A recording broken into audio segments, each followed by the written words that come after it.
Welcome to Kenton Teaches. Enjoy the video. You start by preparing the environment so you can build quickly. Open SSDT or Report Builder and create a new report server project. This gives a container for shared data sources and reports. Connect to your database now. Enter server, database, and credentials. This ensures queries run locally. Once done, add a blank RDL file and save. You do this because establishing a project and working data source prevents broken links later and speeds iterative design. Now focus on the middle work, datasets and layout. Build parameterized queries or call stored procedures so the report is reusable. Preview each dataset to confirm results. Drag a tablix for lists, add grouping expressions for subtotals, or insert charts for visuals. Bind fields and adjust formatting so values read clearly.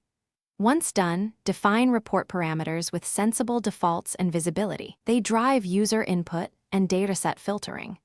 Make sure to configure dataset timeouts and parameter mappings for consistent. Finish by polishing settings and deploying.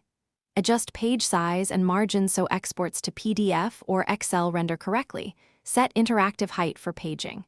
Configure export formats and preview in the designer, then deploy to your report server and test in a browser as a typical user. Once done, validate parameter security and subscription options. If something breaks, check dataset credentials, server logs, and render errors. Often remapping the shared data source or increasing query timeout fixes the issue quickly. Thanks for watching. Please subscribe if this video was helpful.